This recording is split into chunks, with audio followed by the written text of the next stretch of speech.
Assalamu alaikum. Урматтуу туура тамактануу тартибин үйрөнөм деген менин каналымдын көрөрмандары, бүгүн да сиздерге бир жума бою атай даярдаган материалымды сунуш кылууга келдим. Алда болсо мен убада кылгандай кебектер жөнүндө. Кебек деген эмне? Бул кабык жана өсүмдүктүн булагындагы, өсүмдүктүн жалбырактарындагы булалар. Була. Орусча клетчатка деп коет. Бул караңыздар бир керемет процесс.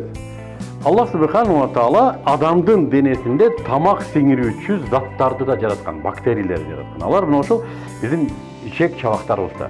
Ашказанда өзүнчө башка флора бар. Эгер мен туура түшүнсөм, ашказанда тамак сиңбейт. Ал жерде тамак бышат. Ошон үчүн кыргыздар таамай айткан ашказан деп.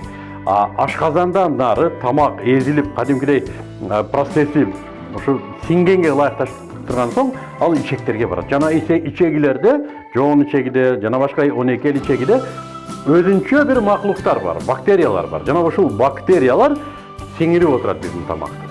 Бизге сиңирип берет денебизге. Майдалап сиңирип берет. Жана бул бактериялардын да өзүнүн ырыкысы бар. Алар биз жеген тамактан тамактанбайт.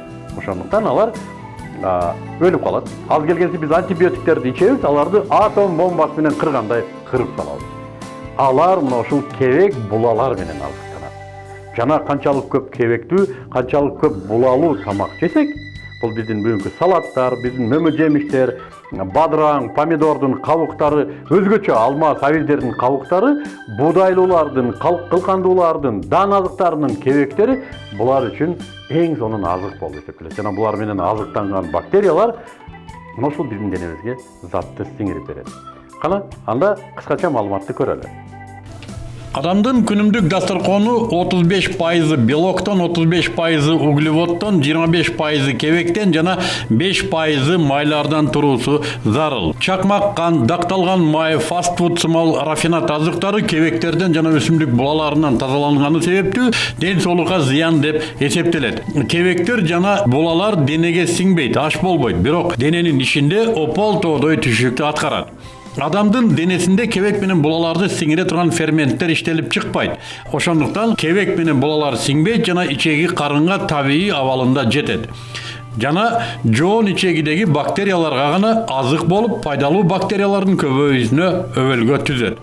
Мындан дененин микрофлорасы жанданат. Кебектер ашказандагы сууну өзүнө сиңирип алат.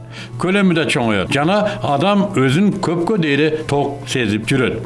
Кебектер ошондой эле ичегилердеги азык заттардын тез жылуусун да камсыздайт. Кебектер ичектерге азык заттарынын сиңүүсүн жайлатат жана кандагы глюкозанын тез көтөрүлүүсүнө бөгөт коёт.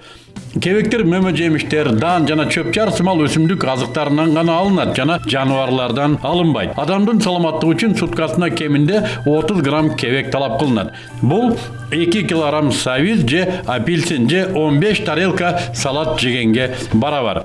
Кебектер сууда эриген жана эрибеген болуп эки топтон турат. Эриген кебектерге пектиндер, гуммилер, шилекейлер жана каметтер кирет. Пектиндер бүт өсүмдүктөрдө, өзгөчө алма, апельсин, сабиз, брокколи, капуста, буурчак, боп жана кулпунай сымал мөмө жемиштерде көп болот. Гумми, слиздер жана каметтер сулуу жана фасолдо көп болот. Булар тамак аш өндүрүшүндө эмульгатор жана стабилизатор катары иштетилет. Целлюлоза, гемицеллюлоза жана лигниндер сууда эрибейт жана эрибес була деп аталат. Целлюлоза жана гемицеллюлоза өзгөчө дан өсүмдүктөрүндө кебек катары кездешет. Целлюлоза ичегиде тамак массасынын тез өтүүсүн камсыздап, токсиндер ичегиге орношкону үлгүрбөйт. Лигниндер дан азыктарында көп болот. Алар денедеги токсиндерди, шлактарды өзү менен кошо алып чыгат. Мына ушундай кебектердин ролу өтө чоң. Демек, биз жашообузда кебектер менен достошушубуз керек. Кебектүү оокаттарды жейишибиз керек. Эмнеден башталды орунун бардыгы? Билесиңерби? Өткөн кылымдын башында дакталган тамактар модага айланды. Майды дактайбыз, рафинировать этип, орусча айтканда, кантты рафинировать этебиз. Жана ошондой эле күрүчтү актайбыз, унду актайбыз. Ошентип отуруп, алардын курамындагы кабыктарын, кебектерин чыгарып таштачу болдук. Азырда ошонун адаты, биз дасторконго отурсак, алманын кабыгын арчып таштайбыз, ортосунда пахтасын жейбиз дагы керек болгон уруктарын жана өзөгүн да ыргытып жейбиз. Eң керектүү болгон жерин ыргытабыз, анча эң керек болбогон жерин гана жейбиз.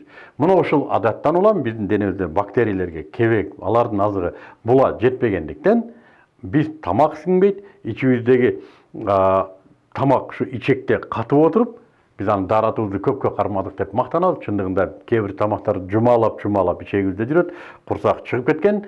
Мына ушундай ооруларга токсиндер, ал тамак ачып, кычып, токсин ууга шлак айланып тамырларыбыздын баарын ээлеп калган. А биз буга маани бербей, кыйратып койгонсуп ура деп кыйкырып жүрөбүз. Бул жөнүндө кенен консультация алам десеңиздер жана кандай кебекти кайсы маалда жейбиз десеңиздер, тажрыйбалуу консультанттарга кайрылыңыздар.